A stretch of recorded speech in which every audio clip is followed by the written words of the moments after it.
Abi.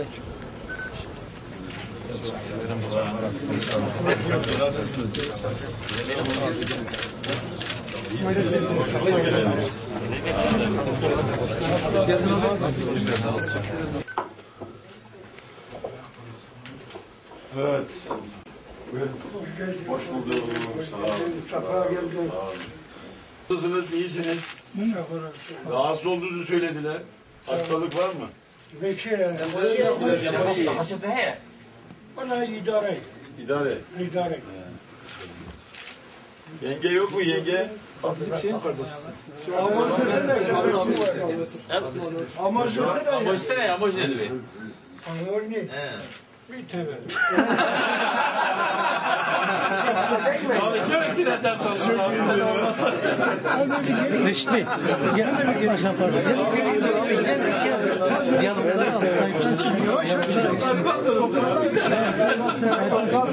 Olacak şimdi yani. Tevellüt. Kaç tevellüt?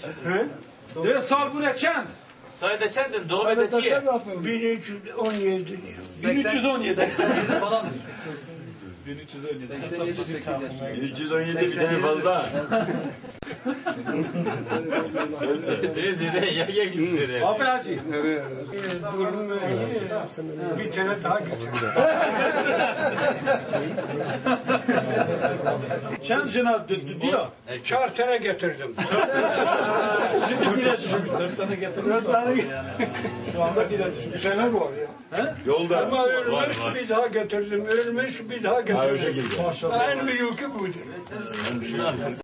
Rahatsız olduğunu söylediler. Dedik bir uğrayalım dedim. Amcanın böyle biraz rahatsız. Ve gotu çişki kefsiz ama ben ziyaret bakayım.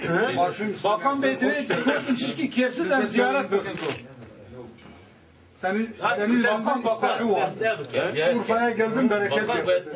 Yağmur yağıyor. Ha tabii yağıyor. Hal hatırı yapırsın. Sağ ol ya tabi. Maşallah derin dedi. Hoş yani. Elhamdülillah. Mal durumu iyi de geldi. Mal durumu. Hangi mal? Hayvanlar mı yoksa şey mi? Para. İş konu. Çok aday yani. Çok aday çok. Şu an Urfa'da gerçekten çok aday. Geri çekseniz kapının oradan daha güzel alırsınız.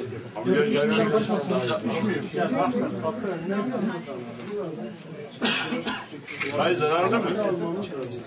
Bir tane kalmış o da koca karıdır. Yani bir daha bir tane daha. O da daha İyidir iyidir. Bir tane iyidir boş ver. Elhamdülillah. Siverek'teydim. Orada da çok değerli sanatçılarımız, edebiyatçılarımızın varlığını müşahede ettim, gördüm. Ayrıca yine ülkemizin yetiştirdiği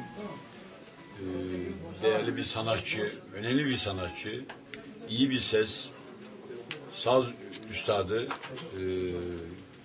Şivan Perver'in biliyorsunuz uzunca yıllar ülkesinden ayrı bir yaşamı söz konusu.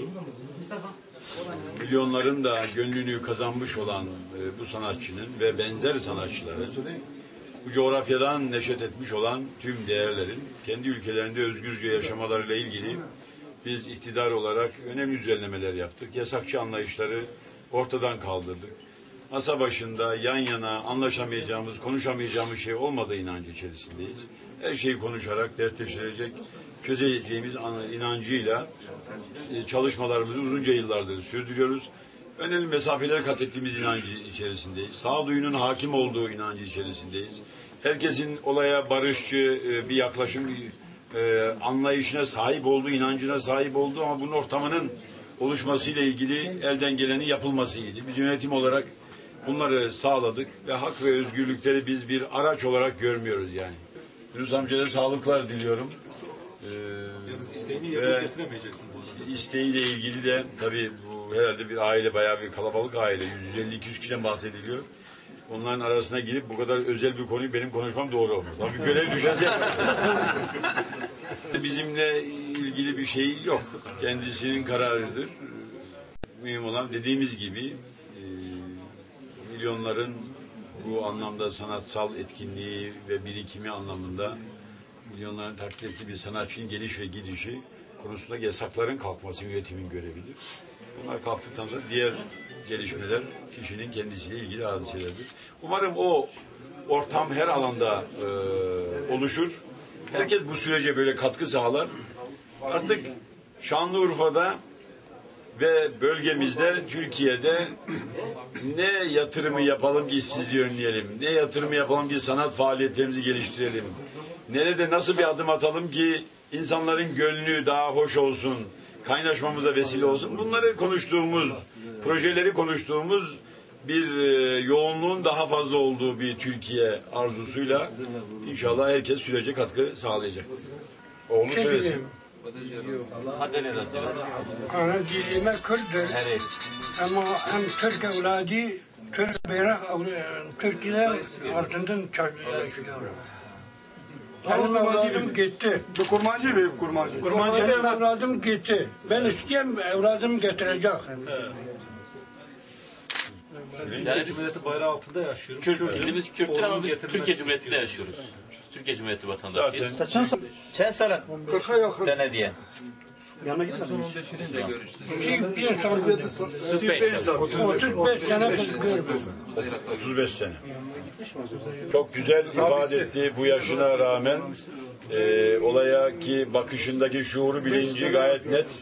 Türkiye Cumhuriyeti vatandaşı olarak bu ülkede birlik bütünlük adına bütün kültürel varlığımızı koruyarak birlikte yaşamayı Şanlıurfalı zaten çok iyi gerçekleştirmiş. Umarım bütün dünyada örnek olur bunlar. Yani kim, Kürt, Arap, her şey burada Türk, hepsi var. Herkes kendi tabii. Yani bu yönüyle bizim inancımız da zaten bu bakış açısı böyle, inancımızın da emirleri böyle. Vatandaşımızın olgunluğu da böyle. İnşallah gelecek daha iyi olacak. Hoş geldin Sayın Bakanımız. Biz seviyoruz. Sayın Bakanımız Urfa'ya geldiği zaman bereketle geldi. Allah bizi berat etti. İlk önce benim söylediğim şu. Ben Sayın Başbakan'dan rica ederim, Reis Cumhur'dan rica ederim, içimizdeki bu kan dursun. Barış, iyilik, kardeşlik, beraberlik yaşayalım ben. Teşekkür. Evet. Gözüm üzerine. Baş üstüne. Sayın Bakan. Sayın Bakan bakar mısınız? Sayın Bakan. Gözüm üzerine geldi. Devletin diyor, gözümüz üzerinde. Yani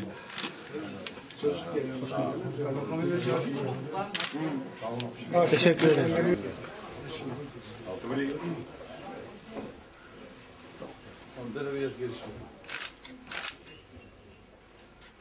Biraz bakarsınız bize.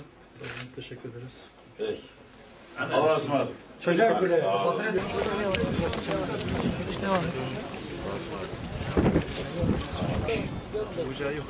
Güzel yok.